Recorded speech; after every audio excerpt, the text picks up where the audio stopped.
Hello students, last video में हमने discuss किया था चैप्टर नंबर 4th। उसी के साथ हमारा चैप्टर नंबर 4th फिनिश हो गया था। अब हम स्टार्ट कर रहे हैं chapter number 5th, that is curvature. यहाँ पे आप देखिए क्या देख रहे हैं, आपके पास दो कर्व है P Q and L M. आपको एक कर्व देखिए थोड़ी कम बेंड दिख रही होगी और ये वाली थोड़ी ज़्यादा बेंड है। तो हम देखिए क्या कह रहे हैं यहाँ पे, the curve L M is more curved, मतलब कर्व ज़्यादा कर्व्ड है। तो हम क्या कह रहे हैं, then the curve P Q, कि अगर इन दोनों का कंपैरिजन करें तो ये वाली कर्व जो एल एम है दैट इज़ मोर कर्व्ड।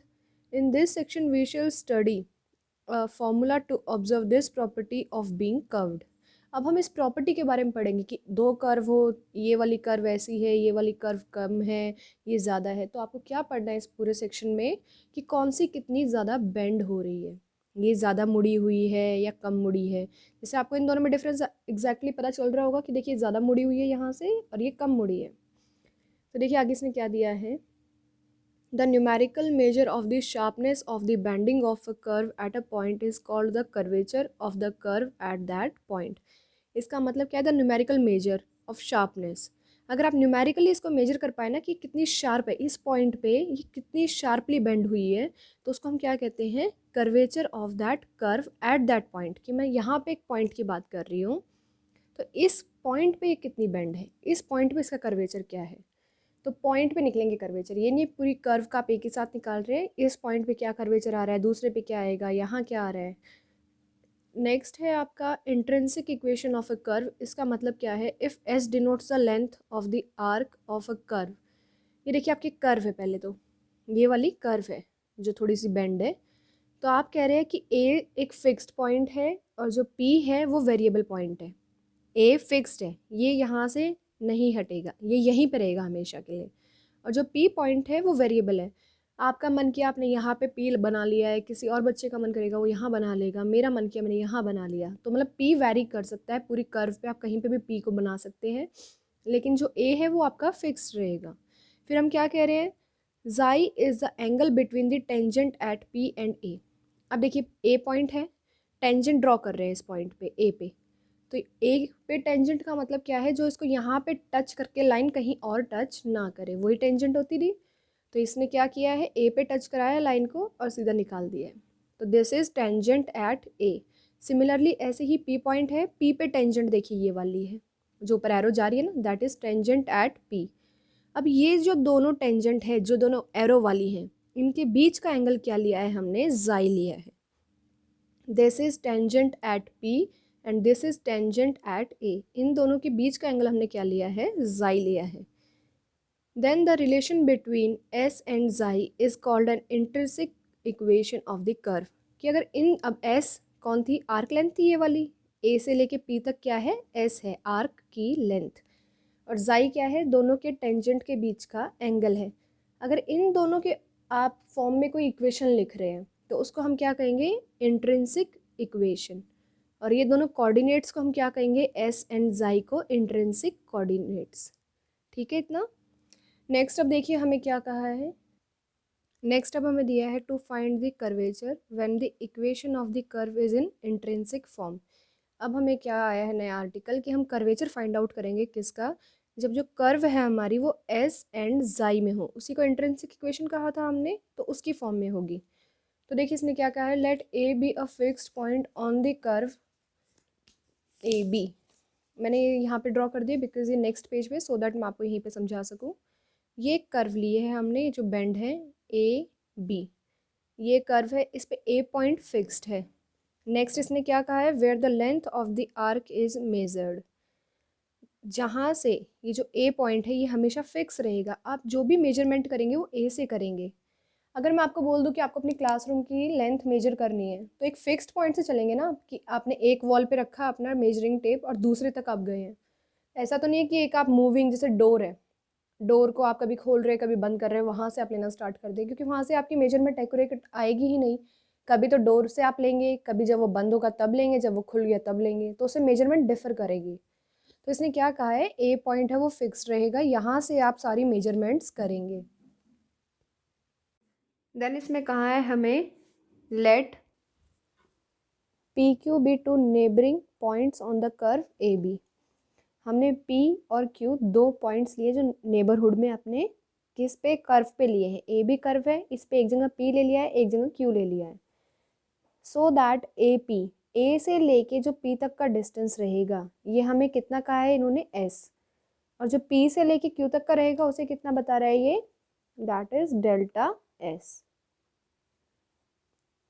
हाँ जी, then let the tangents at P and Q। देखिए टेंजेंट P और Q पे, P की टेंजेंट यही है जो P पॉइंट पर टच करके निकल रही है, that is named as T1। Q पे टेंजेंट कौन है, T2 है। इन दोनों के बीच में एंगल देखिए क्या है, डेल्टा जाई है। अब इसने क्या लिखा है, makes an angle psi and psi plus delta psi with a fixed line से OX। देन हमें क्या कहा है, then the angle between the tangents P and Q is delta psi. अब देखिए यहाँ पे ये हमारे पास क्या है, डेल्टा साई है, ये साई हो गया है। अगर हम इसको वर्टिकली अपोजिट ले लें, क्योंकि देखिए ये भी लाइन ये भी लाइन, तो ये लाइन अगर ये वाला एंगल कितना है, डेल्टा साई है, तो ये भी कितना आ जाएगा, डेल्टा साई। और ये क्या बन जाएगा, दोनों एंगल का एक्सटीरियर एंगल। एक्सटीरियर एंगल वही होता है ना, इंटरनल अपोजिट एंगल का सम, वही आ गया है। नेक्स्ट इसने क्या कहा है, the amount by which the curve bends at P। अब हमें देखना है कि P पॉइंट पे कर्व कितनी बेंड है, मतलब कितनी मुड़ी हुई है यहाँ पे। तो वो कैसे मेजर करेंगे, can be described in term of the rate at which the tangent line is turning as you travel along the curve at P। ये टेंजेंट कितनी हमारे पास क्या आएगी, देखिए the rate at which the tangent line is turning, tangent line कितनी turn हो रही है हमें उससे पता चलेगा। अगर मैं इस P पॉइंट को यहाँ से उठा के अब यहाँ रख दूँ, फिर यहाँ रख दूँ, यहाँ रख दूँ, तो मुझे टेंजेंट भी अलग अलग बनानी पड़ेगी, क्योंकि P पॉइंट पे टेंजेंट बनानी है। जब P पॉइंट ही मूव हो रहा है तो टेंजेंट भी मूव होगी। जब P पॉइंट यहाँ पे है तो T1 ऐसे बन गई, यहाँ पे आएगा P पॉइंट यहाँ कहीं पे तो टेंजेंट यहाँ से निकलेगी, यहाँ आएगा तो यहाँ से निकलेगी। तो हम कैसे चेक करेंगे, इस P पॉइंट को मूव कर करके। In turn can be measured by the rate at which the angle psi is changing at P। देखिए जब जब ये टेंजेंट मूव होगी, सबसे पहले यहाँ पे दोबारा मैं बता रही हूँ, P पॉइंट अभी यहाँ पे है तो ये टेंजेंट यहाँ बन गई। P पॉइंट में यहाँ मूव कर दूंगी तो टेंजेंट यहाँ चली जाएगी, और ऊपर मूव कर दूंगी इधर चली जाएगी, और दूर ले जाऊँ P पॉइंट को तो ये ऐसे बनेगी। तो ये एंगल भी तो चेंज होगा ना साथ साथ में। एक बार जब यहाँ आएगा अलग बनेगा, यहाँ आएगा अलग बनेगा, इधर आएगा तब अलग बनेगा। तो यही ये कह रहा है कि हम ये बेंडिंग की P पॉइंट पे कितनी बेंड हो रही है कैसे चेक करेंगे, इस एंगल के चेंज से। नेक्स्ट इसने क्या बताया है, we shall study the rate of change of angle psi with respect to the rate of change of arc length. अब इस लाइन का मतलब क्या बना है, जब P यहाँ है तो ये S है, जब P यहाँ आएगा तो ये क्या बनेगा, S प्लस डेल्टा S, मतलब और बढ़ गया ना S। यहाँ तक S है, यहाँ तक जाएगा और बढ़ जाएगा, यहाँ जाएगा अलग हो जाएगा, यहाँ जाएगा अलग हो जाएगा। तो यहाँ पे आप क्या कंक्लूजन निकालेंगे कि जब जब P पॉइंट मूव करेगा तो S भी बदलेगा, टेंजेंट भी बदलेगी, ये एंगल भी बदलेगा। तो हम इन दोनों से पता लगाएंगे बेंडिंग का। नेक्स्ट अब देखिए इसने क्या बताया है, the ratio delta psi upon delta S represent the average rate of change in the angle psi with per unit of arc length along the curve and is called the average curvature of the arc PQ। इसको हम क्या कहेंगे, average curvature. Next इसने क्या बताया है, the limiting value of average curve when Q tends to P। Limiting value का मतलब क्या है, जब ये Q बिल्कुल P के पास आ जाए, मतलब बिल्कुल P को टेंड कर जाए, तो ये तो हट ही जाएगी पोजीशन। Q कहाँ आ रहा है, बिल्कुल P के पास आ रहा है, तो डेल्टा एस क्या बन जाएगा, जीरो। डेल्टा एस क्या है, P और Q के बीच का डिस्टेंस है। जब P और Q में डिस्टेंस ही नहीं रहेगा तो क्या बनेगा, जीरो बनेगा। तो इसलिए उन्होंने लिख दिया है, is called the curvature of the curve eight point P। The curvature at P कैसे डिनोट करेंगे हम, लिमिट जब Q क्या कर रहा है, टेंड कर रहा है P को, Q कहाँ आ रहा है, P के पास आ रहा है, तो delta psi upon delta S. इस Q जब टेंड कर रहा है P को, इसका अभी अभी मतलब बताया आपको, Q P के पास आ रहा है तो इसका मतलब डेल्टा S क्या बन रहा है, जीरो। तो इसलिए इसने लिख दिया है delta S tends to zero, delta psi upon delta S। और जब ये लिमिटिंग वैल्यू, जब हम डेल्टा S को जीरो ही कर रहे हैं तो क्या बन जाएगा, टोटल डेरिवेटिव में आ जाएगा। टोटल का मतलब क्या आ जाएगा, D psi upon D S, क्योंकि अभी थोड़े थोड़े चेंज से ये डेल्टा डेल्टा में अब क्या आ जाएंगे टोटल ओवरऑल। तो फॉर्मल डेफिनेशन क्या बन जाएगी आपके पास, फॉर्मल डेफिनेशन ये आ जाएगी। इसमें आपको सिंपली क्या करना है, एक कापा वर्ड आया है, ग्रीक का वर्ड है, इसको हम क्या कहते हैं, the curvature of a curve C at a point. ये आपको ध्यान रखना है, हम जो कर्वेचर है एक पॉइंट पे निकाल रहे हैं, पूरी कर्व का एक बार में नहीं बता देंगे, हम सिर्फ इस पॉइंट पे बता रहे हैं कि इस पॉइंट पे इस कर्व का ये कर्वेचर है। डिनोट किससे कर रहे हैं, कापा से।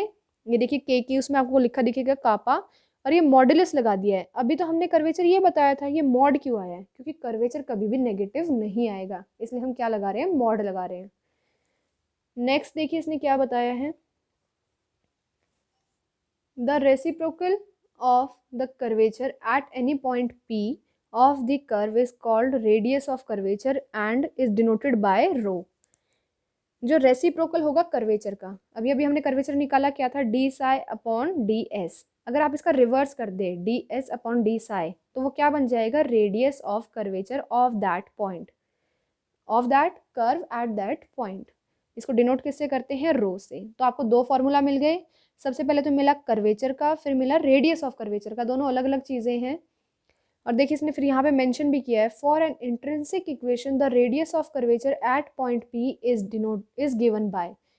आपको इंट्रिंसिक की मैंने पहले ही डेफिनेशन अभी बता दी थी। इंट्रिंसिक का मतलब क्या होगा, एस और साई, एस साई, इन दोनों में अगर रिलेशन है तो हम उसे क्या कहेंगे, इंट्रिंसिक कहेंगे। नेक्स्ट देखिए इसने क्या कहा है, a straight line does not bend. इतना तो हमें पता है स्ट्रेट लाइन कैसी होती है, स्ट्रेट लाइन हो गई, क्या ये कहीं पे बेंड कर रही है, नहीं कर रही है, तो इसमें कोई भी कर्वेचर नहीं होगा। तो इसलिए इसने यहाँ पे मेंशन कर दिया है, the curvature of straight line is 0। Next आपके पास आती है थ्योरम।